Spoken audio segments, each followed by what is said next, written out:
नमस्कार साथियों, आज हम लोग इस लेक्चर में सॉल्व करेंगे north eastern railway Lucknow division का जो है क्वेश्चन पेपर है, जो कि ये टेक्नीशियन थर्ड के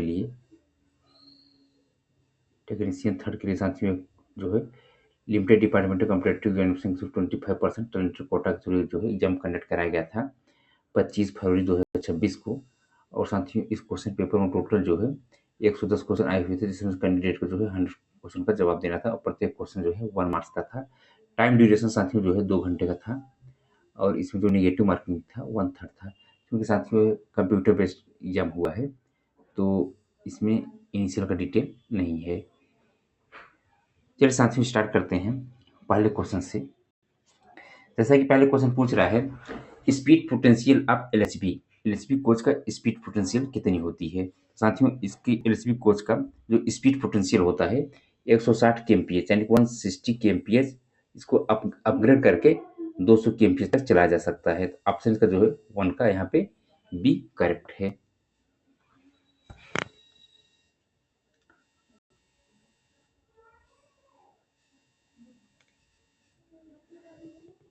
क्वेश्चन नंबर दूसरे पूछ रहा है, maximum height of centre line of side CBC above rail level for empty vehicle. तो साथियों एम्प्टी व्हीकल का मैक्सिमम सेंटर बफर कपलर की जो हाइट होती है रेल लेवल से वो 1105 mm होती है। और साथियों एम्प्टी कंडीशन में जो मिनिमम हाइट होती है सेंटर बफर कपलर की, जो कि वर्कशॉप से जब कोच रिलीज होता है तो जो है 1090 रखा जाता है मिनिमम हाइट। और साथियों लोडेड कंडीशन में जो है जो मिनिमम सेंटर बफर कपलर की हाइट होती है यह 1030 mm होती है। क्वेश्चन नंबर 3 में पूछ रहा है, how many dampers are in each LHB bogies. प्रत्येक एलएचबी बोगी में कितने डैम्पर्स होते हैं। तो साथियों जैसे हम लोग जानते हैं जो एलएचबी बोगी होती है यानी कि जो फीड बोगी होती है, जिसका फुल फॉर्म होता है फैब्रिक एटिलिनरी ऑटोमोबाइल टूरिनो, इसमें देखेंगे तो 4 प्रकार के जो है सॉफ्ट ऑब्जर्वर लगे होते हैं। जैसे कि एक प्राइमरी होता है जो कि 4 की संख्या में होता है, सेकेंडरी जो होता है 2 की संख्या में होता है, या डैम्पर होता है, यह भी 2 की संख्या में होता है, और एक जो है लैटरल डैम्पर होता है। टोटल जो है यहाँ पे 9 डैम्पर होते हैं एक ट्रॉली में। तो एक कोच टोटल जो है यहाँ पे 2 ट्रॉली होते हैं, तो टोटल जो है 18 जो है डैम्पर लगे होंगे पूरे कोच में। क्योंकि साथियों इसमें पूछ रहा था प्रत्येक बोगी में, यानी कि एक बोगी की पूछ रहा है, यानी कि एक ट्रॉली पूछ रहा था, एक ट्रॉली में जो है 9 डैम्पर लगे होंगे, जिसमें से कि 4 प्राइमरी डैम्पर होंगे, 2 सेकेंडरी डैम्पर होंगे, 2 या डैम्पर होंगे और एक लैटरल डैम्पर। तो इसका ऑप्शन 3 का जो है यहाँ पे सी करेक्ट है। क्वेश्चन नंबर 4 पूछ रहा है, vertical force transmission in LHB. साथियों जो एलएचबी कोच में जो वर्टिकल फोर्स ट्रांसमिशन होता है उसका यहाँ पे डायग्राम दिया हुआ है, मतलब वो कैसे ट्रांसफर होता है। साथियों एलएचबी कोच में जो वर्टिकल कोच बॉडी का जो फोर्स होता है, पहले वो जो है जो बॉडी का फोर्स होता है वो जाता है सेकेंडरी स्प्रिंग में, सेकेंडरी स्प्रिंग के बाद फिर जाता है बोगी फ्रेम में, बोगी फ्रेम के बाद फिर जो है प्राइमरी स्प्रिंग, उसके बाद फिर बॉल ज्वाइंट कंट्रोल आर्म, फिर लास्ट में एक्सल, एक्सल के बाद फिर यहाँ पे व्हील, फिर उसके बाद ग्राउंड हो जाता है। तो साथियों इसका जो मोस्ट एप्रोप्रिएट आंसर जो है ये करेक्ट है।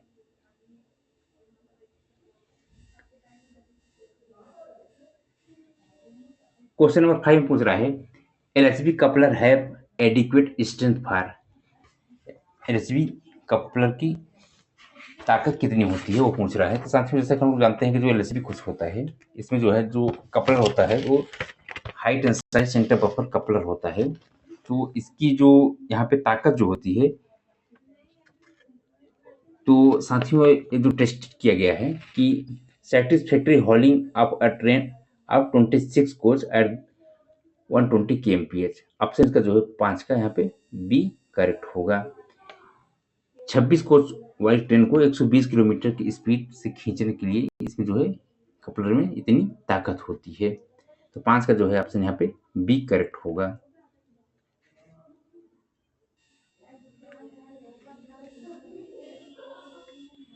क्वेश्चन नंबर 6 में पूछ रहा है, SS2 periodicity of LHB coach is. साथियों जो सॉफ्ट शेड्यूल 2 होता है एलएचबी कोच का, इसकी पीरियडिसिटी जो है ये 36 मंथ होती है। ईयर में पूछे तो 3 ईयर, अथवा साथियों अगर किलोमीटर बेसिस पूछता है तो जो है 12 लाख किलोमीटर।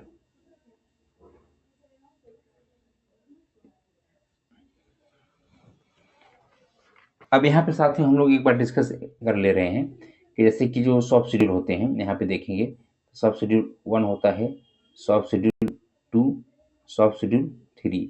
साथियों सॉफ्ट शेड्यूल जो होता है किलो जो इसका मंथ वाइज फ्रीक्वेंसी होती है, ये 18 महीने पे रहता है, या 36 महीने पे, और ये जो है 72 महीने पे। अगर साथियों इसको किलोमीटर बेसिस पूछा जाए तो 6 लाख किलोमीटर, ये जो है 12 लाख किलोमीटर, और ये जो है 24 लाख किलोमीटर। इनमें से जो भी पहले हो जाए उसके बिहाफ पे जो है सॉफ्ट शेड्यूल किए जाते हैं।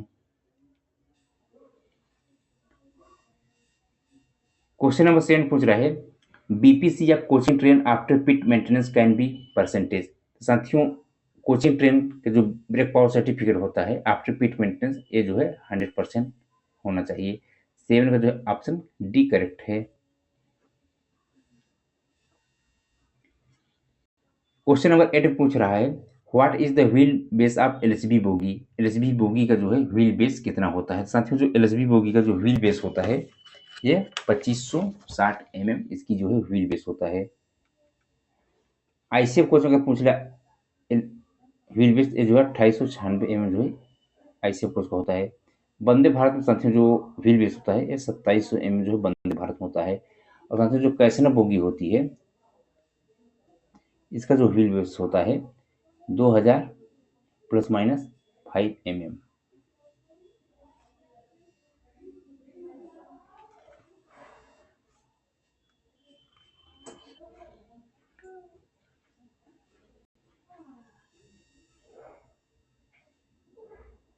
क्वेश्चन नंबर 9 पूछ रहा है, यह damper is fitted on.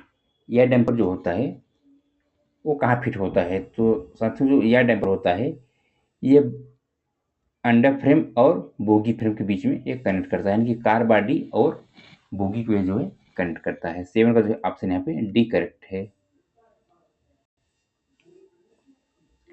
Question number 10 पूछ रहा है, फायर एक्सटिंग्विशर शुड बी रिफिल्ड।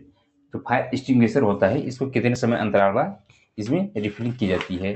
तो फायर एक्सटिंग्विशर को जो साथियों इसको 1 ईयर पर जो है इसकी रिफिलिंग की जाती है। 10 का जो है ऑप्शन यहाँ पे सी करेक्ट है। क्वेश्चन नंबर 11 पूछ रहा है, what is the principle of the brake system used on LHB coaches. LHB coaches में इस्तेमाल होने वाले ब्रेक सिस्टम का जो है प्रिंसिपल यानी कि सिद्धांत क्या है, किस सिद्धांत पे वर्क करता है। तो एलएचबी कोचेस में जो ब्रेकिंग होता है twin pipe with disc brake system होता है। साथ ही इसमें जो होता है axle mounted disc brake system होता है विथ ट्विन पाइप। साथ ही जो ट्विन पाइप होता है एक एफपी का पाइप होता है और एक बीपी का। कभी कभी इसका कलर पूछ लेता है तो एफपी का जो है व्हाइट कलर का होता है, बीपी जो है ग्रीन कलर का होता है। तो इसका आंसर साथियों यहाँ पे सी करेक्ट है। 11 का जो है ऑप्शन सी करेक्ट है। क्वेश्चन नंबर 12 पूछ रहा है, 75 litre AR tank used for. 75 litre का जो ऑक्सिलरी रिजर्वायर टैंक होता है एलएचबी कोच में, इसका मुख्य ये किस लिए यूज किया जाता है। तो यह जो है टॉयलेट पर्पज एंड डोर। तो साथियों यहाँ पे जो है सिर्फ टॉयलेट पर्पज के लिए अभी वर्तमान समय यूज किए जा रहे हैं, क्योंकि अभी डोर्स में जो है ऑटोमेटिक डोर नहीं यूज हो रहे हैं। तो ये जो है टॉयलेट पर्पज के लिए जो फ्लशिंग होती है जिसमें कि 1.5 लीटर वाटर और ये जो एयर का कॉम्बिनेशन के साथ जो फ्लशिंग किया जाता है वो उसको यूज के लिए होता है। तो 12 जो है ऑप्शन यहाँ पे ए करेक्ट है।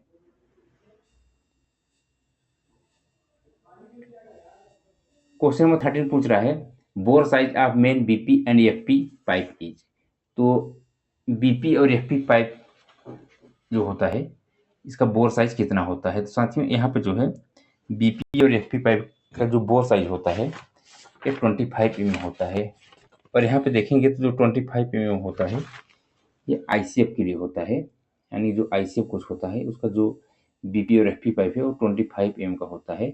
और उसका जो ब्रांच पाइप है, जो ब्रांच पाइप का डाया होता है यह 20 का होता है। साथ ही जो एलएचबी कोच होता है यहाँ पे, तो वर्तमान समय में जो एलएचबी कोच आ रहे हैं तो इसका जो बोर साइज का बीपी और एफपी पाइप का ये 28 mm का होता है और इसका जो ब्रांच पाइप है ये 18 mm का होता है। ऑप्शन 13 का जो है बी करेक्ट है। क्वेश्चन नंबर 14 पूछ रहा है diameter of brake cylinder pipe is. तो जो ब्रेक इंडिकेटर पाइप, जो ब्रेक इंडिकेटर पाइप होता है एलएचबी कोच में, तो उसमें उसका जो डायमीटर होता है वह 10 mm का होता है। क्वेश्चन नंबर 15 पूछ रहा है when brake indicator show green the brake will be. अगर ब्रेक इंडिकेटर ग्रीन शो कर रहा है तो ब्रेक जो है ये रिलीज कंडीशन में है। अगर साथियों अप्लाइड रहेगा, अगर अप्लाइड रहेगा तो ये जो है रेड कलर का रहेगा, यानी कि जो ब्रेक इंडिकेटर है वो रेड कलर का रहेगा। क्वेश्चन नंबर 16 पूछ रहा है ब्रेक एसिलेटर एक्टिवेट ड्यूरिंग। तो साथियों जो ब्रेक एसिलेटर होता है जो कि एक इमरजेंसी डिवाइस है, तो जब इमरजेंसी ब्रेक एप्लीकेशन होता है तभी जो है ब्रेक एक्टिवेटर जो है, ब्रेक एसिलेटर जो होता है एक्टिवेट होता है। तो ऑप्शन का जो है 16 का जो है बी करेक्ट है। साथ ही उसको लगाया इसलिए जाता है जो ब्रेक एसिलेटर होता है क्योंकि एलएचबी कोच जो है हाई स्पीड के लिए डिजाइन किया गया है। इसका जो मैक्सिमम स्पीड है 160 kmph है और इसको अपग्रेड करके 200 kmph तक चलाया जा सकता है। क्योंकि साथियों अगर हाई स्पीड ट्रेन, अगर इस ट्रेन की स्पीड हाई है, अगर उसमें इमरजेंसी ब्रेक एप्लीकेशन करते हैं, क्योंकि इसमें क्या होता है अगर ब्रेक एसिलेटर नहीं रहेगा तो क्या होगा, जो इंजन के समीप कोच है यानी कि जो इंजन से सटा हुआ कोच है, उस जो इंजन से एडिशन में कोच है उसमें जो है ब्रेक पहले हो जाएगी और जो लास्ट वाला रियर कोच है जो जिसमें कि गार्ड महोदय बैठते हैं जिसको एसएलआर बोलते हैं अथवा पावर कार जो बोलते हैं, तो उसमें जो है ब्रेकिंग बाद में होगी। इससे क्या होगा साथियों कि इससे डिरेलमेंट होने के चांसेस बढ़ जाते हैं। क्योंकि हाई स्पीड में जरूरी है ब्रेक एसिलेटर लगाना, तो इससे क्या होगा कि पूरे कोच में जितने भी रैक में कोच लगे हुए हैं सब में जो है एक समान ब्रेकिंग लगेगी, चाहे वह इंजन से सटा हुआ कोच हो या तो सबसे लास्ट वाला कोच हो, तो उन सब में जो है एक साथ ब्रेकिंग लगती है। यही ब्रेक एसिलेटर का काम होता है कि जब भी इमरजेंसी ब्रेक एप्लीकेशन अप्लाई किए जाए तो जो है पूरे रैक में जितने भी कोच लगे हुए हैं एलएचबी का सब में जो है एक समान ब्रेकिंग हो और एक साथ ब्रेकिंग हो, इसलिए जो है ब्रेक एसिलेटर जो है सबका जो है एक साथ वर्क करता है। तो 16 का जो है ऑप्शन यहाँ पे बी करेक्ट है, यानी कि जो है इमरजेंसी ब्रेकिंग जब होता है तभी जो है ब्रेक एक्सीलेटर जो है एक्टिवेट होता है और उसके थ्रू जो है एयर ब्लास्ट यानी कि जो एयर निकलती है वो आवाज के साथ निकलती है, एयर ब्लास्ट करता है उसमें। तो 16 का जो ऑप्शन यहाँ पे बी करेक्ट है। क्वेश्चन नंबर 17 पूछ रहा है एएचडी स्टैंड फॉर। एएचडी का फुल फॉर्म पूछ रहा है, तो एएचडी का फुल फॉर्म होता है एंटी स्किड डिवाइस। साथियों जो एंटी स्किड डिवाइस होता है बेसिकली जो हम यहाँ पे देखेंगे, जो डंप वाल होता है उसको एंटी स्किड डिवाइस के नाम से जानते हैं। तो यहाँ पे डब्ल्यूसी सिस्टम का एक पार्ट है, तो 17 का जो ऑप्शन यहाँ पे बी करेक्ट है। क्वेश्चन नंबर 18 पूछ रहा है 18 में electricity required for dump valve operative. तो साथियों जो इलेक्ट्रिसिटी रिक्वायर्ड होती है डंप वाल्व ऑपरेशन के लिए ये 24 वोल्ट डीसी पावर करती है। होता क्या साथियों, जो डब्ल्यूसी सिस्टम होता है तो डब्ल्यूसी सिस्टम को जो है 110 वोल्टेज डीसी सप्लाई मिलती है माइक्रो प्रोसेसर को।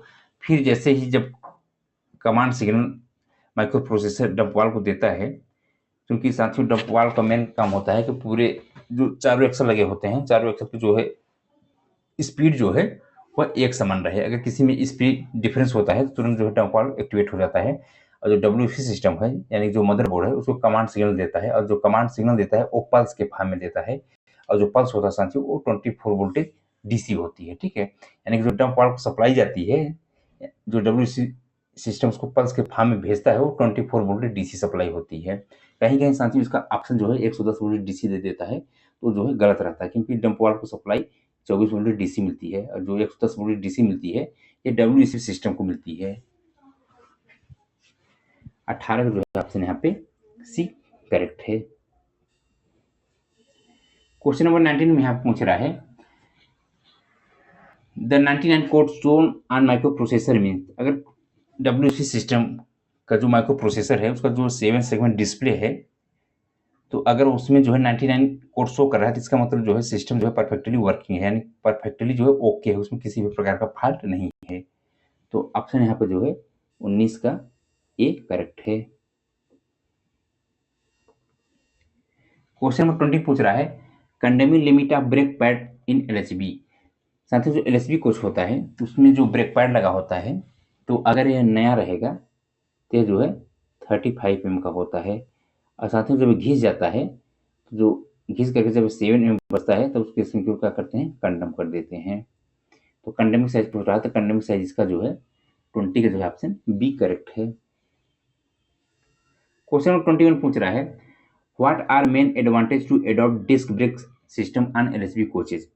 एलएचबी कोचेज में डिस्क ब्रेक सिस्टम अपनाने का मुख्य फायदा क्या होता है। तो इसके मुख्य फायदे ये होते हैं साथियों, तो wear and tear on wheel is minimise, overall life of wheel is increase, effective braking then old system. यानी कि इसका जो है ए बी और सी तीनों करेक्ट है, यानी कि ऑल ऑफ एबव। इसका ऑप्शन 21 का डी करेक्ट है।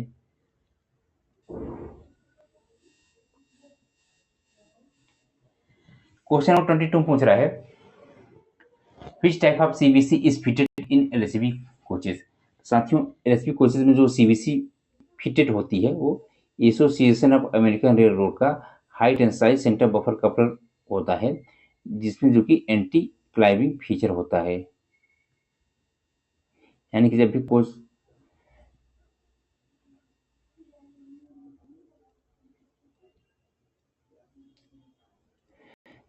जो है डिरेल्ड होता है या जब एक्सीडेंट होता है तो एक कोच दूसरे कोच के ऊपर जो है चढ़ नहीं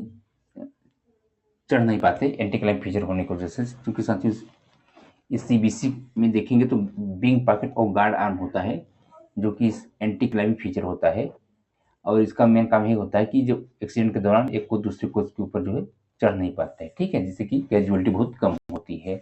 तो 22 का जो है ऑप्शन यहाँ पे बी करेक्ट है। क्वेश्चन नंबर 23 पूछ रहा है by toilet tank are made of. तो साथियों जो बाय टॉयलेट टैंक होता है यह जो है 6 चैम्बर टैंक होता है, जो कि आईसीएफ और एलएचबी कोच में वर्तमान समय में लगाए जा रहे हैं, जिसको कि जीरो डिस्चार्ज टॉयलेट सिस्टम भी कहते हैं। और इसमें साथियों जो है एक बैक्टीरिया डाला जाता है जिसको कि एनारोबिक बैक्टीरिया कहते हैं। इसका मेन काम यह होता है कि जैसे ही ह्यूमन वेस्ट उस टैंक के अंदर जाता है तो जो एनारोबिक बैक्टीरिया होता है उस ह्यूमन वेस्ट को डिकम्पोज कर देते हैं लिक्विड और गैस में, और इसमें जो गैस बनती है कार्बन डाइऑक्साइड और मीथेन गैस बनती है जो कि एटमॉस्फेयर में चली जाती है। और जो साथियों जो लिक्विड होता है, क्योंकि साथियों लिक्विड में इन्फेक्शन हो डिसइंफेक्टेड करने के लिए उसमें जो है क्लोरीन अथवा पोटेशियम परमैंगनेट की टैबलेट डालते हैं, जिससे कि उसमें जो लिक्विड जो बाहर निकले, ठीक है, वो जो है डिसइंफेक्टेड रहे, ठीक है, उसमें किसी प्रकार की इन्फेक्शन न हो, और साथ ही साथ उसमें किसी प्रकार की जो स्मेल आती है वो स्मेल भी नहीं आए। तो उसमें जो है क्लोरीन अथवा पोटेशियम परमैंगनेट की टैबलेट डालते हैं। अगर क्लोरीन की टैबलेट डालेंगे तो 100 ग्राम डालते हैं, और पोटेशियम परमैंगनेट की टैबलेट डालते हैं तो 80 ग्राम डालते हैं। साथ ही जो पूछ रहा है बायो किस मटेरियल का बना होता है, यह जो है स्टेनलेस स्टील मटेरियल का बना होता है। 23 का जो है ऑप्शन यहाँ पे बी करेक्ट है। क्वेश्चन नंबर 24 पूछ रहा है SR impose for permitted deflated air spring in coach. साथियों एयर स्प्रिंग में अगर किसी भी प्रकार का इसमें डिफ्लेक्शन होता है अथवा कुछ भी हैवी लीकेज हो जाए या ब्रस्ट कर जाए तो उसके इसमें जो कोच का स्पीड है यानी कि जो ट्रेन की स्पीड है उसका स्पीड रिस्ट्रिक्शन हो जाता है, और जो है 60 kmph की स्पीड पे वो चलती है, और ये जो है लगभग जो है 1000 किलोमीटर तक जो है इसका परमिटेड है, यानी कि 60 kmph की स्पीड से 1000 किलोमीटर तक ये ट्रेन जाएगी, ठीक है। तो 24 का जो है ऑप्शन यहाँ पे बी करेक्ट है। क्वेश्चन नंबर 25 पूछ रहा है what is the period of POS of departmental coach except ART ARME. जितने भी डिपार्टमेंटल कोचेज होते हैं उसका जो पीरियाडिक ओवरहालिंग होता है यह कितने समय अंतराल बाद किया जाता है। तो साथियों जितने भी डिपार्टमेंटल कोच होते हैं इन सब का जो पीरियाडिक ओवरहालिंग होता है यह 48 महीने पे किया जाता है। ऑप्शन 25 का यहाँ पर जो है सी करेक्ट है। क्वेश्चन नंबर 26 में पूछ रहा है which part is not used in ICF trolley, यानी कि जो ऑप्शन दिया गया है इनमें से कौन सा ऐसा ऑप्शन है जिसकी जो कि आईसीएफ ट्रॉली का पार्ट नहीं है। साथ ही यहाँ पे हम लोग देखेंगे कि डैशबोर्ड, साइड मिरर और शॉक एब्जर्वर, यानी कि जो सेकेंडरी शॉक एब्जर्वर होता है जो बोलेस्ट्रा के अपर प्लैंक और लोअर प्लैंक के बीच में लगा होता है, ठीक है, ये सब जो है आईसीएफ ट्रॉली के पार्ट होते हैं। बट यहाँ पे जो ड्रैग लिंक होता है, ड्रैग लिंक ये जो है आईसीएफ ट्रॉली के पार्ट नहीं होता है। तो 26 का जो है ऑप्शन यहाँ पे डी करेक्ट है। क्वेश्चन नंबर 27 पूछ रहा है what defect is detecting UST test. साथियों, अल्ट्रासाउंड टेस्ट से किस प्रकार का जो है डिफेक्ट डिटेक्ट किया जाता है, तो अल्ट्रासाउंड टेस्ट से जो है इंटरनल क्रैक का पता लगाया जाता है। तो 27 का करेक्ट ऑप्शन यहाँ पे ए सही है। क्वेश्चन नंबर 28 पूछ रहा है what is the interval of schedule A examination of a coach. साथियों, schedule A, schedule B, schedule C, IUS और पीयूएस यह जो है आईसीएफ कोच का शेड्यूल होता है। तो यहाँ पर साथियों यहाँ पे देखेंगे जो आईसीएफ कोच होता है schedule A, schedule B, schedule C. Schedule A जो होता है ये 1 मंथ +- 3 डे पे किया जाता है। शेड्यूल बी जो होता है 3 मंथ +- 7 डे पे किया जाता है। शेड्यूल सी जो होता है 6 मंथ +- 7 डे पे किया जाता है। आईयूएस जो होता है ये 9 महीने किया जाता है। पीरियाडिक ओवरहालिंग जो होता है 18 महीने किया जाता है। अगर नया कोच रहेगा साथियों तो आईयूएस जो होता है 1 ईयर किया जाता है और पीरियाडिक ओवरहालिंग जो होता है 2 ईयर किया जाता है, 2 साल पे, ठीक है।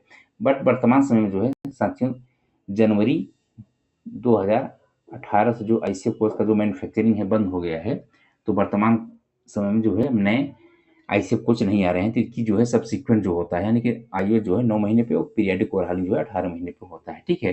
और साथियों वर्तमान समय जो है शेड्यूल सी जो है ये भी अब नहीं किया जाता, ठीक है। तो ये जो है आपको एक्स्ट्रा जानकारी के लिए बता दिया गया है, क्योंकि क्वेश्चन यहाँ पूछा जा रहा है शेड्यूल एग्जामिनेशन का फ्रीक्वेंसी पूछा जा रहा है कि कितने समय अंतराल बाद शेड्यूल सी किया जाता है। तो ये 1 मंथ +- 3 डे पे जो है शेड्यूल ए एग्जामिनेशन किया जाता है। तो 28 का जो करेक्ट ऑप्शन ए सही है। क्वेश्चन नंबर 29 में यहाँ पूछ रहा है what do you mean by FRP. FRP से आप क्या समझते हैं, तो एफआरपी का यहाँ फुल फॉर्म पूछ रहा है जिसका फुल फॉर्म होता है फाइबर रेनफोर्स प्लास्टिक। 29 का जो है ऑप्शन यहाँ पे बी करेक्ट है। क्वेश्चन नंबर 30 पूछ रहा है name the distance between the axle box top and axle box ground bolt. Axle box top और एक्सल बॉक्स ग्राउंड के बीच का जो गैप होता है, जो क्लियरेंस होता है, उसको किस क्लियरेंस के नाम से जानते हैं, तो साथियों इसको जो है क्लियरेंस ए के नाम से जानते हैं।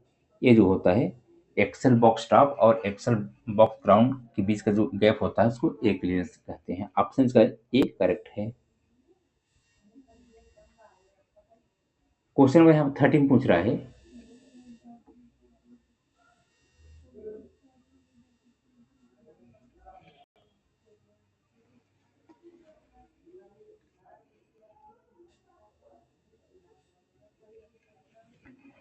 permissible variation in wheel tread diameter for 4-wheel trolley on same axle on broad gauge while turning the wheel।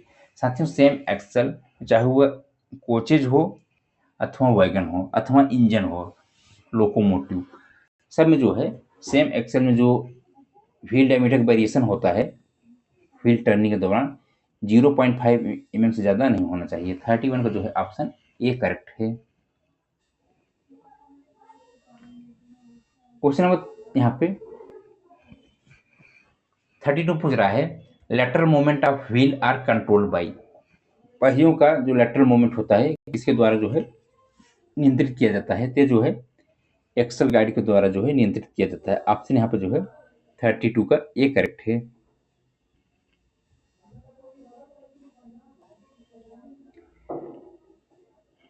Question number 33 पूछ रहा है हाउ मेनी एंगल काका provided in a vehicle in twin pipe system. Twin pipe system जो होता है अगर किसी coach अथवा वैगन में लगा हुआ है तो उसमें टोटल नंबर ऑफ कितने एंगल काक्स होंगे। तो साथियों जो है अगर इस तरह का इस प्रकार से मान लीजिए कोच अथवा व्हीकल है तो यहाँ पे देखेंगे जो यहाँ पे लगा होता है एयर होस कनेक्शन पाइप, यहाँ पे इस तरीके से एयर होस कनेक्शन पाइप होता है, तो यहाँ पे देखेंगे तो एंगल काक लगा होता है इस तरीके से, ठीक है। टोटल जो है एक कोच में 4 की संख्या में एंगल काट लगे होते हैं। साथ ही साथ जो यहाँ जो 5 मिनट होता है इसमें 4 मल्टीपल यूनिट वार्सल लगे होते हैं, जिसको एमयू वार्सल बोलते हैं। ठीक है, कभी कभी हाउस कनेक्शन पूछ ले तो ये भी जो है 4 की संख्या में लगे होते हैं। इसके लिए साथी जो होता है 660 प्लस माइनस 6 mm जो है इसकी लेंथ होती है एयर होस पाइप का। ठीक है, यहाँ पे पूछ रहा है एंगल का कितने लगे होते हैं, तो यह जो है 4 की संख्या में लगे होते हैं। 33 का जो है ऑप्शन यहाँ पे सी करेक्ट है।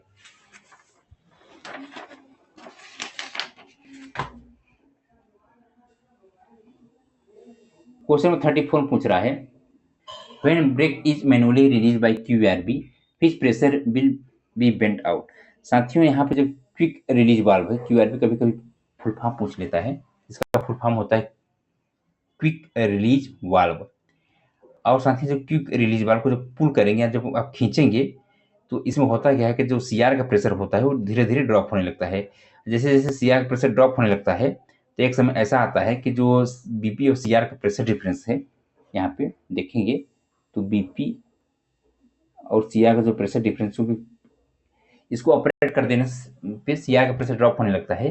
तो धीरे धीरे जब सीआर का प्रेशर यहाँ पे ड्रॉप हो जाएगा, ठीक है, तो क्या होगा कि जो ब्रेक सिलेंडर का प्रेशर है, जो ब्रेक सिलेंडर का प्रेशर है, ये भी जो है डिस्ट्रीब्यूटर वाल्व थ्रू एटमॉस्फेयर में ड्रॉप हो जाता है। यानी कि क्यूआरबी खींचने से, यानी कि क्यूआरबी को जब भी हम क्यूआरबी को खींचेंगे, पुल करेंगे, तो पहले जो है सीआर का प्रेशर ड्रॉप होगा, उसके बाद जो है बीसी का प्रेशर ड्रॉप हो जाता है। यानी कि सीआर और बीसी दोनों का प्रेशर ड्रॉप होता है। ठीक है, यानी कि क्यूआरबी को खींचने पे सीआर और बीसी का दोनों का प्रेशर ड्रॉप होता है। अगर साथियों अगर इसी क्वेश्चन में अगर पूछ लिए कि अगर हम जो आइसोलेटिंग का होता है, यानी कि जो ट्रालियों को आइसोलेट करते हैं, तो अगर उसको आइसोलेट कर देंगे तब किसका प्रेशर ड्रॉप होगा। तो अगर हम ट्राली को आइसोलेट कर देते हैं, चाहे वो एलएचबी हो अथवा आईसीएफ हो, तो उससे क्या होगा कि आइसोलेट करने से जो बीसी का प्रेशर होता है वो जो है मतलब ड्रॉप होता है, यानी कि बीसी का प्रेशर जो है 0 होता है।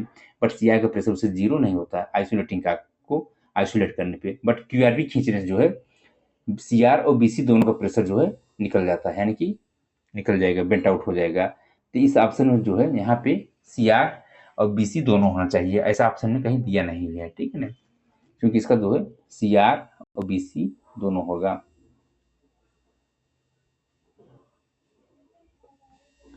क्वेश्चन नंबर 35 में पूछ रहा है what do you mean by WRA, यानी कि WRA का फुल फॉर्म पूछ रहा है क्या होता है। तो WRA का फुल फॉर्म होता है वाटर राइजिंग एपरेटस। ऑप्शन यहाँ पे जो है 35 का ए करेक्ट है। क्वेश्चन नंबर 36 में पूछ रहा है the high capacity draft gear are.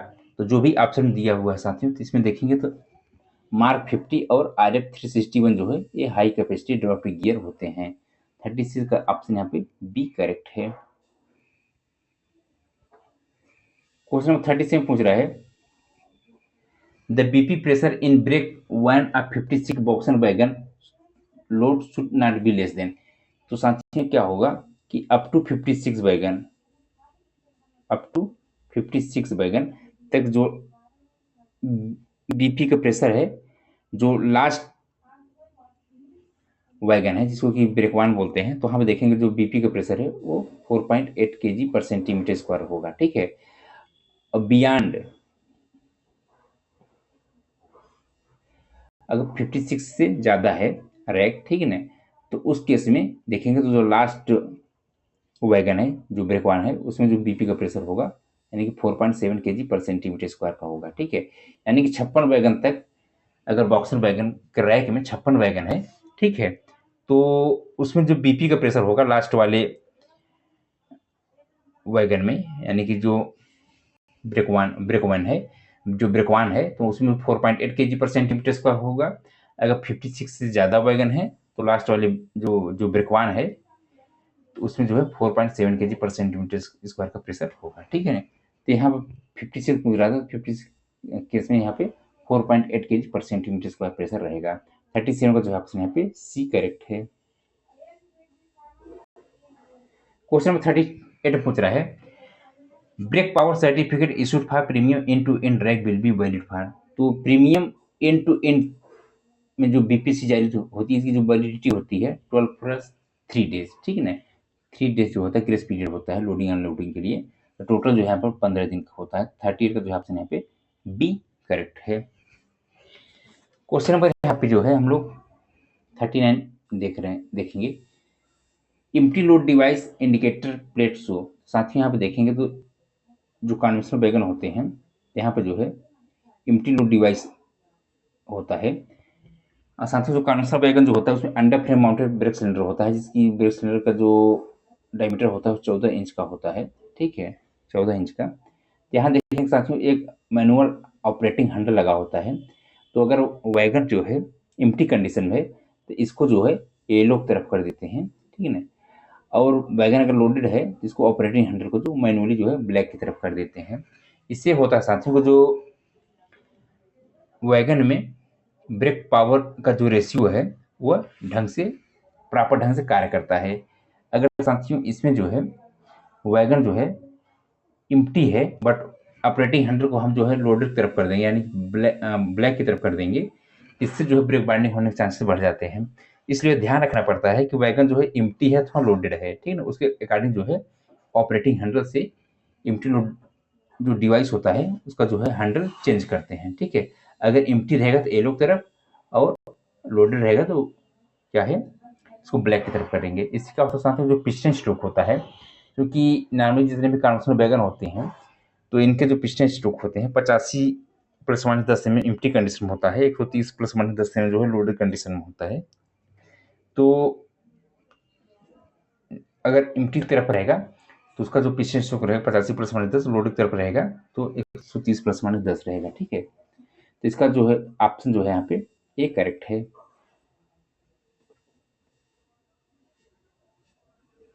Question number 14 पूछ रहा है what type of side barrier fitted in कैसन 22HS ट्रॉली। कैसन 22HS ट्रॉली में किस प्रकार का जो है साइड बैरियर फिट होता है। इसमें जो साइड बैरियर फिट होता है spring loaded CC type side barrier and polyurethane type का जो है साइड बैरियर होता है। 40 का जो है ऑप्शन यहाँ पे बी करेक्ट है। क्वेश्चन नंबर 41 पूछ रहा है GDR check done after guard driver report जो होता है वो कब चेक किया जाता है।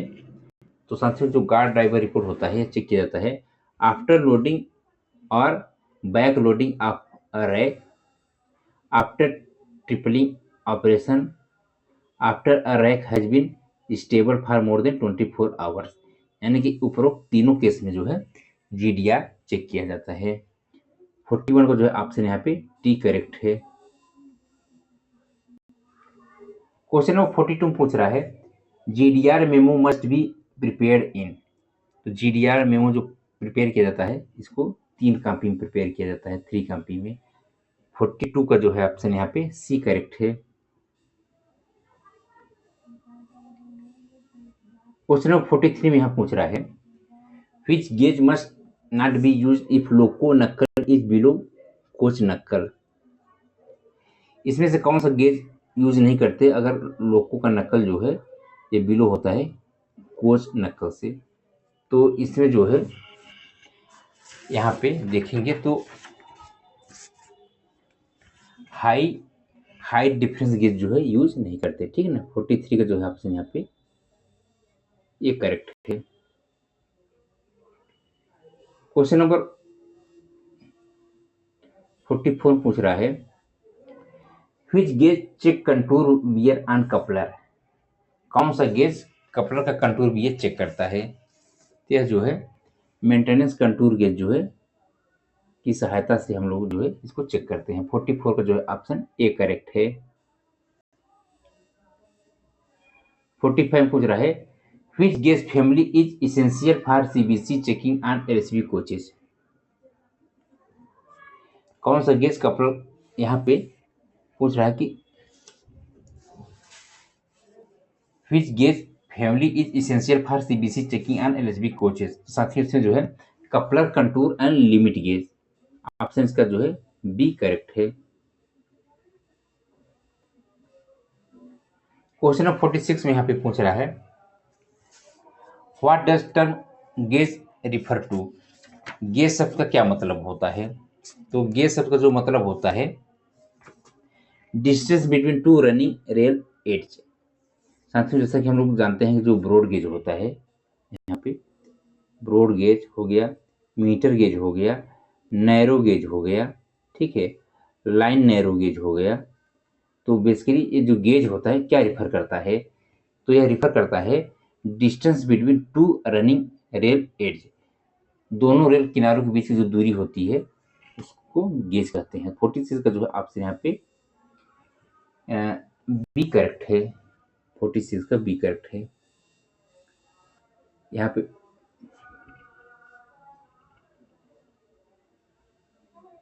47 पूछ रहा है what are stock item in railway stores. Railway store में स्टॉक आइटम क्या है, तो यह जो है items maintain in inventory for regular demand, नियमित मांग के लिए रखे जाने वाले माल को जो है स्टॉक आइटम कहते हैं। तो ऑप्शन का 47 का जो है बी करेक्ट है।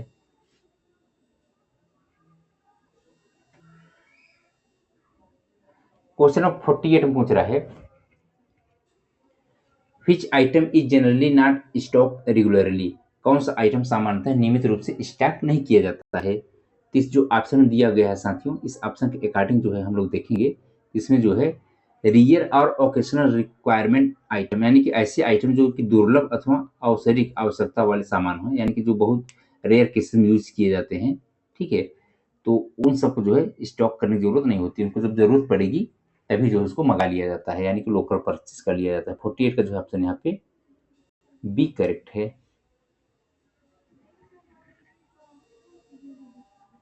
क्वेश्चन नंबर 49 पूछ रहा है what is the main object of the impressed item, impressed प्रणाली का मुख्य उद्देश्य क्या है।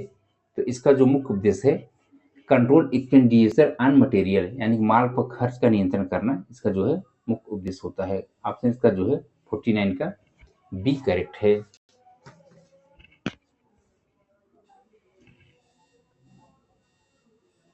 क्वेश्चन नंबर 15 पूछ रहा है non stock item are generally required how, non stock item आमतौर पे कैसे आवश्यक होते हैं। तो यह जो है ओकेजनली एज पर रिक्वायरमेंट, यानी कि आवश्यकता के अनुसार कभी कभी जो है इनकी जरूरत पड़ती है। 50 का जो है ऑप्शन यहाँ पे बी करेक्ट है। क्वेश्चन नंबर 51 पूछ रहा है what is the typical sensation level for impress store, impress store के लिए सामान्यतः अनुमोदित स्तर कितना होता है। तो यह जो होता है 2 और 3 मंथ रिक्वायरमेंट, यानी कि 2-3 महीने की आवश्यकता। तो ऑप्शन यहाँ पे जो है 51 का बी करेक्ट है। क्वेश्चन नंबर यहाँ पे 52 पूछ रहा है in which location are imprest store usually held. यह जो है shop and depot for daily usages, यानी कि ऑप्शन इसका जो है बी करेक्ट है। क्वेश्चन नंबर 53 पूछ रहा है which item are consume day to day for maintenance, कौन से आइटम दिन प्रतिदिन रख रखाव में उपयोग होते हैं। यह जो है consumable like grease and cotton, तेल ग्रीस एवं कॉटन वेस्ट जैसे उपयोग का वितरण जो है ये डेली कंज्यूमेबल होने वाले वस्तुएं होती हैं। तो ऑप्शन 53 का यहाँ पे जो है बी करेक्ट है।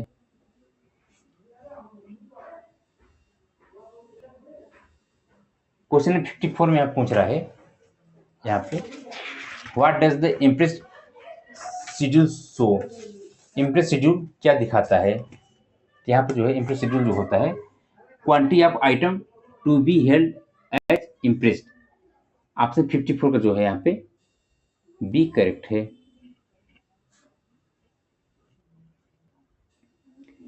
क्वेश्चन नंबर 55 पूछ रहा है before lifting the crane operator must check, उठाने से पहले क्रेन ऑपरेटर को क्या जांचना चाहिए। तो यहाँ पे जो है क्रेन ऑपरेटर को जो है सबसे पहले जांचना चाहिए load weight and sling condition, load वजन और स्लिंग कंडीशन की स्थिति जो है इसको जांचना चाहिए। ऑप्शन यहाँ पे जो है बी करेक्ट है। क्वेश्चन 56 पूछ रहा है the safe working load means, safe working load का क्या अर्थ होता है। तो इसका जो मेन अर्थ होता है maximum load that can be lifted safely, अधिकतम सुरक्षित भार, ठीक है, जो कि लिफ्ट किया जाता है। तो ऑप्शन यहाँ पे जो है 56 का जो है ए करेक्ट है। क्वेश्चन 57 पूछ रहा है which test is mandatory before starting crane operation. Crane संचालन शुरू करने से पहले कौन सा टेस्ट अनिवार्य है? तो इसके लिए जो अनिवार्य टेस्ट है वो लोड टेस्ट है। ऑप्शन यहाँ पे जो है बी करेक्ट है। क्वेश्चन नंबर 58 पूछ रहा है which is a common signalling tool for crane operator. Crane operator के लिए सामान्यतः सिग्नलिंग टूल कौन सा है? तो इसके लिए सिग्नलिंग टूल है हाथ के संकेत, हैंड सिग्नल। ऑप्शन यहाँ पे जो है 58 का ए करेक्ट है।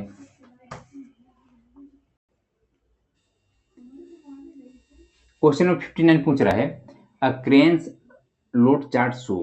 क्रेन का लोड चार्ट क्या दिखाता है? यह दिखाता है safe lifting capacity at different radii. विभिन्न रेडियस पे सुरक्षित उठान का जो क्षमता है ये लोड चार्ट दिखाता है क्रेन का। ऑप्शन यहाँ पे जो है 59 का बी करेक्ट है। क्वेश्चन नंबर 16 पूछ रहा है before travel with load you must. Load लेकर यात्रा करने से पहले आपको क्या करना चाहिए? यहाँ पे जो है ऑप्शन करेक्ट होगा इसका lower the load to the ground. Load को जमीन पर नीचे करना, ठीक है। ऑप्शन यहाँ पे जो है 60 का ए करेक्ट है। क्वेश्चन नंबर 61 पूछ रहा है द री railing bridge in equipment is used for. री रेलिंग ब्रिज का उपयोग किस लिए किया जाता है? इसका जो उपयोग किया जाता है provide platform for lateral movement of jacks. Option यहाँ पे जो है बी करेक्ट है। क्वेश्चन नंबर 62 पूछ रहा है which of this is not part of rerailing equipments. Rerailing equipments का कौन सा पार्ट नहीं है? जो भी ऑप्शन दिया गया है इन ऑप्शनों में से कौन सा पार्ट री रेलिंग का इक्विपमेंट्स का नहीं है? यहाँ पे जो है मेडिकल फर्स्ट एड किट जो होता है री रेलिंग इक्विपमेंट्स नहीं है, ठीक है। ऑप्शन यहाँ पर 62 का सी करेक्ट है। क्वेश्चन नंबर 63 पूछ रहा है which of the following is true about SPARME। इसका फुल फॉर्म होता है self propelled accident relief medical van, ठीक है। कभी कभी इसका फुल फॉर्म पूछ लेता है self propelled accident relief medical van. तो इसके अकॉर्डिंग इसमें से कौन सा ऑप्शन यहाँ पे करेक्ट है? तो यहाँ पे देखेंगे it is the self propelled and can move quickly to accident site. Option यहाँ पे जो है बी करेक्ट है। क्वेश्चन नंबर 64 पूछ रहा है SS2 periodicity of Vande Bharat. Vande Bharat train का जो सब शेड्यूल 2 होता है इसकी फ्रीक्वेंसी क्या है, यानी कि कितने समय अंतराल बाद सब शेड्यूल 2 किया जाता है वंदे भारत ट्रेन का। सब शेड्यूल 2 जो वंदे भारत किया जाता है यह 36 महीना प्लस माइनस 5 डे। ऑप्शन 64 का जो है ऑप्शन यहाँ पे सी करेक्ट है। क्वेश्चन नंबर 66 पूछ रहा है SS1 examination schedule time of Vande Bharat. Vande Bharat train का जो है SS1 शेड्यूल जो साफ शेड्यूल किया जाता है वह कितने टाइम यानी कितने समय में कर लिया जाता है? तो जो साथियों साफ शेड्यूल 1 जो वंदे भारत ट्रेन का किया जाता है इसमें जो टाइम लगता है 15 से 20 दिन लगता है, ठीक है। ऑप्शन यहाँ पर जो है बी करेक्ट है। क्वेश्चन नंबर 66 पूछ रहा है IOS periodicity ART ARME coaches in month. Intermediate overhauling जो किया जाता है ART और ARME कोचेज का वो कितने समय अंतराल बाद किया जाता है? यह साथियों जो है 12 महीने बाद किया जाता है, ठीक है। 66 का जो है ऑप्शन यहाँ पे ए करेक्ट है। क्वेश्चन नंबर 67 पूछ रहा है पीरियडिक ओवरहालिंग पीरियडिसिटी या camping coach attach to track machine coaches in month. यानी कि जो पीरियडिक ओवरहालिंग होता है कैंपिंग कोच का जो कि ट्रैक मशीन के साथ अटैच होता है यह जो है कितने समय अंतराल बाद इसका किया जाता है? साथियों इसको जो है ये 48 महीने बाद इसका जो है पीरियडिक ओवरहालिंग किया जाता है। 67 का जो है ऑप्शन डी करेक्ट है। क्वेश्चन नंबर 68 पूछ रहा है in goods train examination what must be check before departure, मालगाड़ी की जांच, जो गुड्स ट्रेन होते हैं, प्रस्थान से पहले क्या जांचना अनिवार्य होता है। तो इसमें जो है प्रस्थान से पहले यह देखा जाता है कि जो brake power certificate, wagon coupling and road security, ये सब जो है देखा जाता है। तो ऑप्शन यहाँ पे जो है बी करेक्ट है। क्वेश्चन नंबर 69 पूछ रहा है, what is the minimum required brake system for long freight train, लंबी मालगाड़ियों के लिए न्यूनतम आवश्यक ब्रेक सिस्टम कौन सा है। तो इसके लिए जो न्यूनतम आवश्यक ब्रेक सिस्टम है यह है air brake twin pipe system. वर्तमान समय में यही सब प्रकार के जितने भी फ्राइट ट्रेन हैं सब यही लगाए जा रहे हैं, air brake twin pipe system. 69 के ऑप्शन यहाँ पे सी करेक्ट है। क्वेश्चन नंबर 70 पूछ रहा है 70 में, what is the main advantage of a pressurised flushing system in a train by toilet. Pressurised flushing system जो कि बाय टॉयलेट जिन कोचेज में लगा होता है, तो उसमें जो इलेक्ट्रोन्यूमेटिक वाटर प्रेशराइजेशन सिस्टम जो एक डिवाइस होती है वह लगाया जाता है। तो इसका मुख्य उद्देश्य क्या है, यानी मेन एडवांटेज इसका क्या होता है। इसका मेन एडवांटेज होता है save water and provide effective cleaning, क्योंकि साथ ही इसमें एयर यानी कि जो प्रेशर होता है प्लस वाटर, यानी कि एक बार जो फ्लशिंग करते हैं उसमें जो है 1.5 लीटर जो है वाटर कंज्यूम होता है, प्लस जो है एयर यानी कि जो हमारा कंप्रेस्ड एयर होता है उसकी सहायता से जो है जो कमोड होता है यानी कि जो टॉयलेट बाउल होता है उसको जो क्लीन करने के लिए ये प्रयोग किया जाता है। तो इसका ऑप्शन यहाँ पे बी करेक्ट है, save water and provide effective cleaning. Question number 71 पूछ रहा है, Indian railway was established in which year, भारतीय रेलवे की स्थापना किस वर्ष की गई थी। साथियों भारतीय रेलवे की स्थापना जो है यह है 16 अप्रैल 1853 में किया गया था, और पहली बार ये जो ट्रेन चली थी ये मुंबई से जो है थाने के बीच में चलाई गई थी, और ये जो लगभग जो है 34 किलोमीटर की यात्रा ये तय किया था, और साथ ही इसमें टोटल जो है 14 डिब्बे लगे हुए थे। ठीक है, जो डिब्बों की संख्या थी यानी कि जो इसमें जो कोचेस थे वो 14 डब्बे थे, और जो इसमें यात्री सवार थे, कभी कभी पूछ लेता है, तो 400 पैसेंजर इसमें जो है उस समय सवार थे।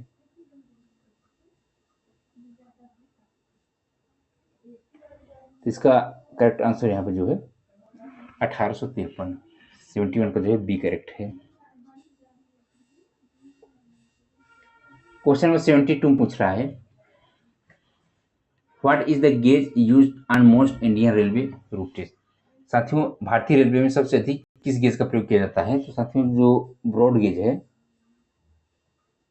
जो कि 1676 होता है, तो ये जो है ज़्यादातर इंडियन रेलवे में जितने भी रूट हैं वहाँ पे ज़्यादातर ब्रॉड गेज ही यूज किए जाते हैं। तो 72 का जो है ऑप्शन यहाँ पे सी करेक्ट है।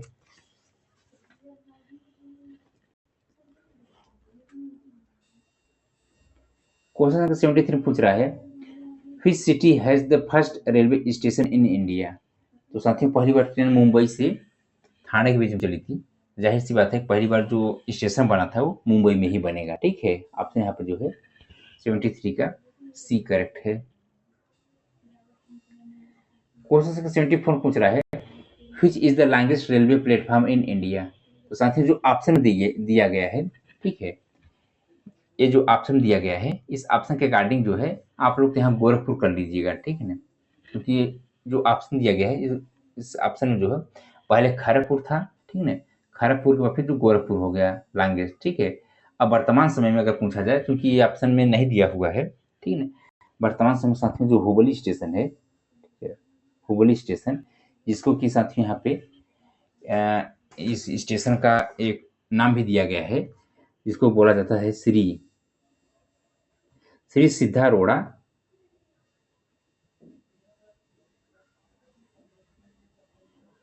स्वामी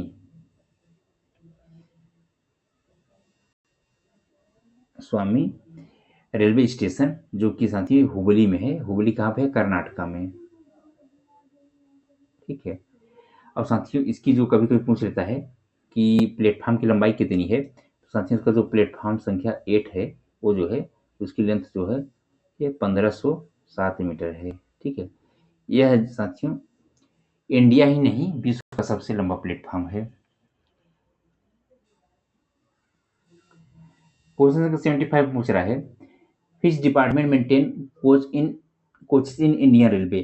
भारतीय रेलवे में कोचेस का रखरखाव कौन-सा विभाग करता है? तो ये जो विभाग होता है मैकेनिकल विभाग करता है, यानी मैकेनिकल डिपार्टमेंट करता है, सीएनडब्ल्यू। 75 का जो ऑप्शन यहाँ पे बी करेक्ट है। 76 पूछ रहा है, which train connect Delhi to Mumbai at high speed? तो साथियों जो राजधानी ट्रेन है वो कनेक्ट करता है, यानी कि इसका ऑप्शन हो जाएगा राजधानी एक्सप्रेस। 76 का जो है ऑप्शन यहाँ पे ए करेक्ट है। 77 में यहाँ पे पूछ रहा है, which railway zone has the headquarter at Prayagraj? तो साथियों जो प्रयागराज में हेडक्वार्टर है ये एनसीआर का है, यानी कि नॉर्थ सेंट्रल रेलवे का जो हेडक्वार्टर है प्रयागराज में है। और इसके अंतर्गत टोटल 3 डिवीजन आते हैं, प्रयागराज डिवीजन, आगरा डिवीजन और झांसी डिवीजन। ठीक है। 77 का ऑप्शन यहाँ पे बी करेक्ट है। 78 में पूछ रहा है, which fuel is mainly use by diesel locomotive? जो डीजल लोकोमोटिव होता है इसमें जो फ्यूल यूज किया जाता है वो डीजल यूज किया जाता है, यानी कि इसका ऑप्शन जो है यहाँ पे 78 का बी करेक्ट है। 79 में यहाँ पे पूछ रहा है, which organisation manufacture most railway coaches in India? Bharat में अधिकांश रेलवे कोचेज का कौन सा संगठन बनाता है? तो साथियों इसमें जो है बीएचईएल भी बनाता है, और यहाँ पे रेल कोच फैक्ट्री कपूरथला भी बनाता है, इंटीग्रल कोच फैक्ट्री चेन्नई भी बनाता है। ठीक है, यानी कि इसका ऑप्शन जो है ना आल ऑफ डीज हो जाएगा। ठीक है, यहाँ पे डी करेक्ट है। क्वेश्चन का 18 पूछ रहा है, which of this Indian mountain railway is a UNESCO world heritage site? निम्न में से कौन सा भारतीय पर्वतीय रेलवे यूनेस्को के विश्व धरोहर स्थल है? तो साथियों जो यहाँ पे देखेंगे जो नीलगिरी माउंटेन रेलवे है ये यूनेस्को के वर्ल्ड हेरिटेज साइट में शामिल है। 80 का जो है यहाँ पे करेक्ट ऑप्शन बी होगा। क्वेश्चन नंबर 81 पूछ रहा है, which planet is known as the red planet? तो यहाँ पे जो मार्स है इसको रेड प्लेनेट के नाम से जानते हैं। 81 का जो है ऑप्शन यहाँ पे बी करेक्ट है। क्वेश्चन नंबर 82 पूछ रहा है, which is the longest river in India? India की सबसे लंबी नदी जो है गंगा नदी है। 82 का जो है ए करेक्ट है ऑप्शन। क्वेश्चन नंबर 83 पूछ रहा है, 83 पूछ रहा है, what is the capital of Australia? Australia की कैपिटल जो है कैनबरा है। ऑप्शन यहाँ पे जो है सी करेक्ट है। क्वेश्चन नंबर 84 पूछ रहा है, identify the synonym of happy? यानी कि हैप्पी का समानार्थी शब्द है। ठीक है ना, समानार्थी शब्द क्या है? तो हैप्पी मतलब प्रसन्न, प्रसन्न का मतलब जॉयफुल। ठीक है, ऑप्शन यहाँ पे जो है बी करेक्ट है। क्वेश्चन संख्या 85 पूछ रहा है, choose the correct article, Apple on the table, on the table. ठीक है ना साथियों, एप्पल यहाँ पे जो है यहाँ पे देखेंगे तो एस स्टार्ट है, यानी कि ओवेल से, तो ओवेल से पहले जो होता है एन लगता है। ठीक है ना, an apple on the table. ठीक है, आपसे यहाँ पे जो है ये बी करेक्ट है।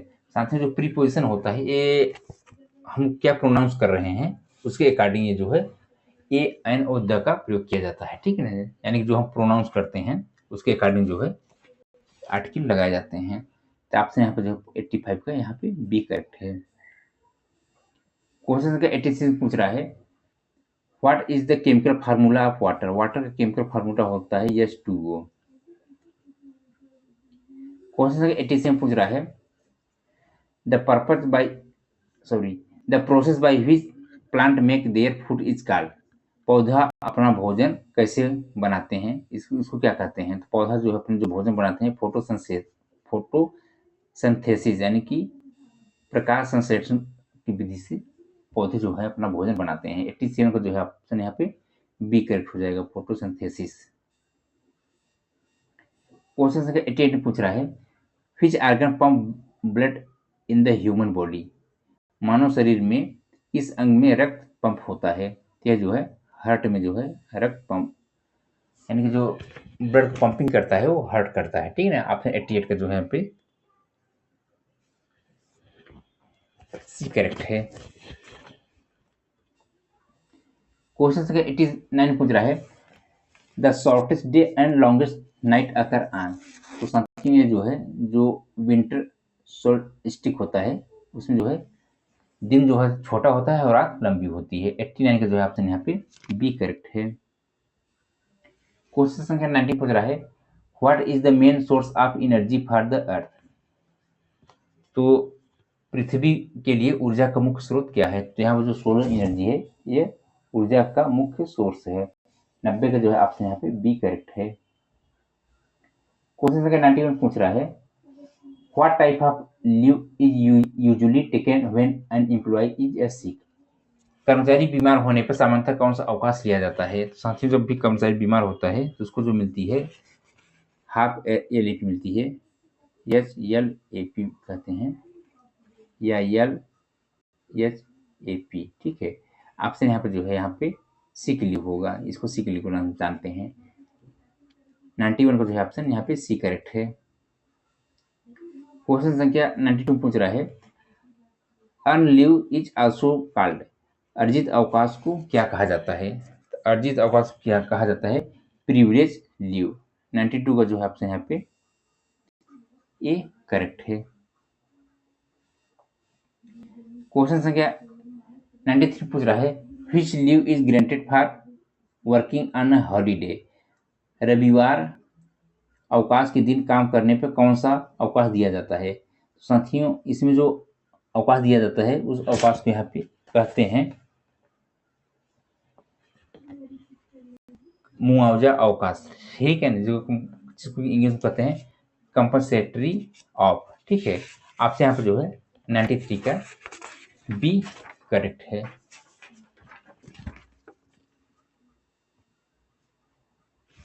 नाइन्टी थ्री का ऑप्शन यहाँ पे बी, सॉरी 98 का ऑप्शन यहाँ पे सी करेक्ट है, ठीक है ना, मुआवजा अवकाश। क्वेश्चन संख्या 94 पूछ रहा है which leave is generally not carried forward to the next year. कौन सा अवकाश आमतौर पर अगले वर्ष के लिए नहीं बढ़ाया जाता है?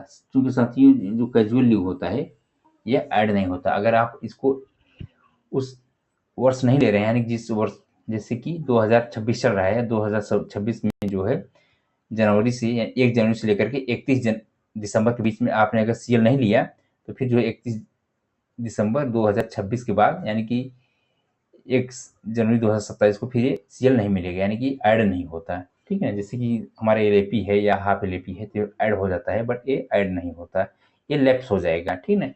94 का जो है ऑप्शन यहाँ पे बी करेक्ट है। क्वेश्चन नंबर 95 पूछ रहा है लीव इनकैशमेंट मीन्स। अवकाश नगदीकरण का क्या अर्थ होता है? तो साथियों यहाँ पे जो अवकाश नगदीकरण होता है इसका मतलब होता है converting leave into a cash, यानी कि लीव इनकैशमेंट जो होता है LAP का होता है, यानी कि जो LAP होता है इसका जो होता है जिसके 10 LAP का एक बार में आप 10 LAP का इनकैशमेंट करा सकते हैं। और साथियों जब भी इनकैशमेंट कराएंगे तो आपके पास जो है 10 LAP विड्रा करने के बाद आपके अकाउंट में 30 LAP होना चाहिए। और इसको इनकैशमेंट कराने के बाद आपको एक पास फीचर लेना होता है और इसके बाद फिर नेक्स्ट जब आप इनकैशमेंट कराएंगे तो वो जो है 2 साल बाद ही करा पाएंगे। टोटल आप जो है एक सर्विस दौरान, पूरे सर्विस के दौरान आप जो है 60 LAP से ज़्यादा इनकैशमेंट नहीं करा सकते हैं, ठीक है। क्वेश्चन नंबर 96 पूछ रहा है how many period can a employee be allowed to return the railway quarter when a punishment of a compulsory retirement has been imposed. जब किसी रेल कर्मचारी को कंपल्सरी रिटायरमेंट की सजा दी गई हो तो उसे कितने समय तक रेलवे क्वार्टर में रहने की इजाजत दी जाती है, ठीक ना, रखने की इजाजत दी जाती है। तो साथियों जो है 4 महीना, ठीक ना, और अननॉर्मल रेंट, ठीक ना, 4 महीने से ज़्यादा इजाजत नहीं दी जाती। तो 96 का जो है यहाँ पे ऑप्शन ए करेक्ट है।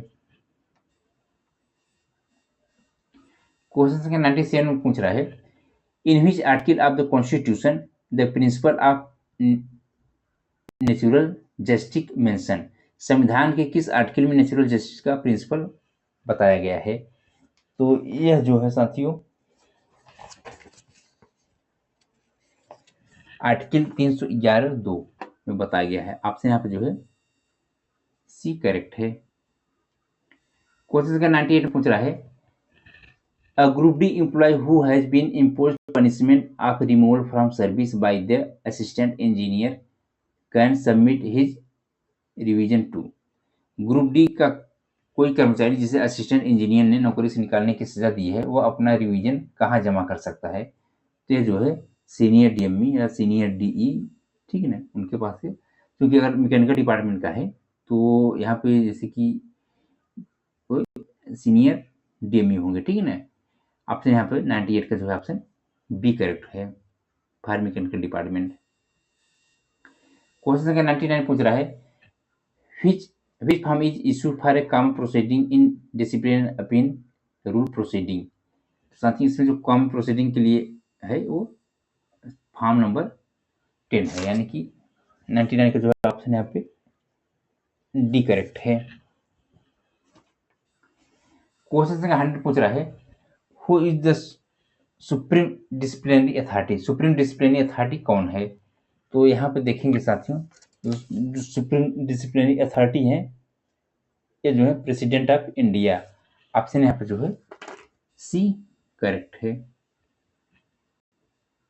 अब साथियों यहाँ पे जो है 10 क्वेश्चन जो है राजभाषा के पूछे गए हैं। अब राजभाषा के जो क्वेश्चन होते हैं बहुत ही सिंपल होते हैं। अगर आप राजभाषा के क्वेश्चन ढंग से पढ़ देंगे तो आपको अगर टेक्निकल में कोई भी क्वेश्चन नहीं आ रहा है, ठीक है, तो आप राजभाषा बजा सकते हैं। इससे जो है आपकी मेरिट अच्छी बनेगी, ठीक है। तो जो है राजभाषा को आपको अच्छे से पढ़ना है। पहले पूछ रहा है ऑफिशियल लैंग्वेज एक्ट और ऑफिशियल लैंग्वेज रूल्स के पालन के लिए कौन जिम्मेदार है? तो साथियों इसके लिए जो जिम्मेदार हैं यह है ऑफिशियल का एडमिनिस्ट्रेटिव हेड। ऑफिस का जो एडमिनिस्ट्रेटिव हेड है वो, ठीक है। 101 का जो है ऑप्शन यहाँ पे बी करेक्ट है।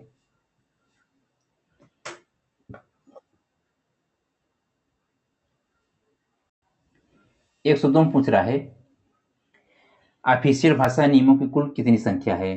तो ऑफिशियल भाषा के कुल नियमों की संख्या जो है 12 नियम है, ठीक है। 102 का ऑप्शन यहाँ पे डी करेक्ट है। 103 पूछ रहा है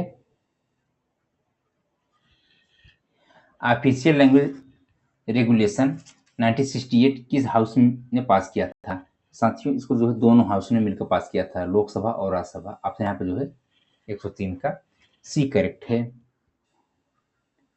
कभी कभी साथियों से पूछ लेते हैं कुल कितने मेंबर होते हैं लोकसभा और राज्यसभा से? तो लोकसभा और राज्यसभा से टोटल लोकसभा के 20 मेंबर होते हैं और राज्यसभा के जो है 10 मेंबर होते हैं। टोटल जो है संसदीय समिति के जो सदस्य होते हैं वो 30 की संख्या में होते हैं। 104 पूछ रहा है यहाँ पे ऑफिशियल लैंग्वेज रूल्स 1976 किस राज्य पर लागू नहीं होते? तो साथियों जो यहाँ पे तमिलनाडु है इसमें जो है 1976 का जो ऑफिशियल लैंग्वेज रूल है इस पर लागू नहीं होते। इसका जो है ऑप्शन यहाँ पे जो है 104 का डी करेक्ट है।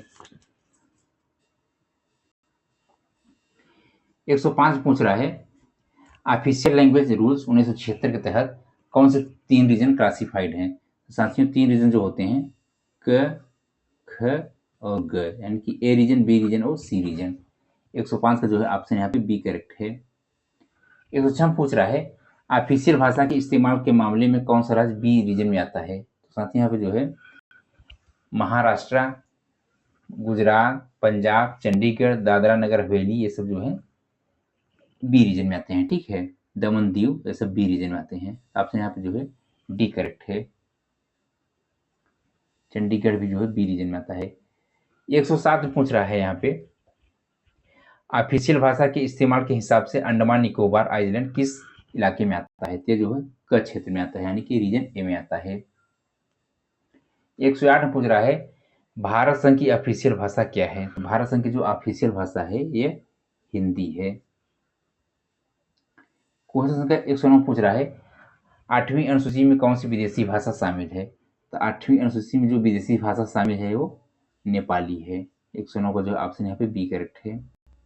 110 पूछ रहा है, रेलवे कर्मचारी की साहित्यिक प्रतिभा को बढ़ावा देने के लिए कविता संग्रह के लिए कौन सी पुरस्कार योजना शुरू की गई है।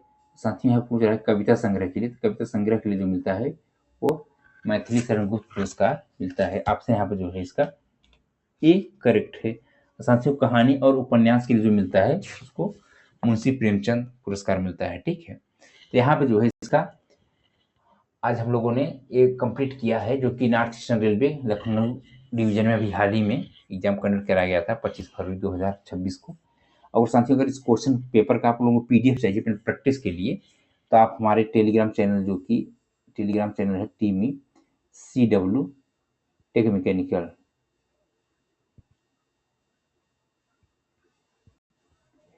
यहाँ से जुड़ जाइए, क्योंकि ये लिंक जो है डिस्क्रिप्शन में दिया गया है, आप लोग जो है वहाँ से जाकर के जुड़ सकते हैं। और जो है इस क्वेश्चन पेपर का आप लोग पीडीएफ अपने प्रैक्टिस के लिए डाउनलोड कर सकते हैं। साथ ही साथ ही वहाँ पे आपको बहुत सारे क्वेश्चन पेपर मिल जाएंगे, सैकड़ों क्वेश्चन पेपर मिल जाएंगे, जो कि जेई और टेक्नीशियन थर्ड के लिए हैं। आप वहाँ से डाउनलोड कर सकते हैं अपने प्रैक्टिस के लिए। साथ ही साथ वहाँ पे बहुत सारे स्टडी मटेरियल मिल जाएंगे, इस्टेब्लिशमेंट रूल और LHB ऐसी वंदे भारत मालगाड़ी, इन सब के, ताकि जो है आपको जो है कहीं भटकने की जरूरत ना पड़े। ठीक है, धन्यवाद साथियों।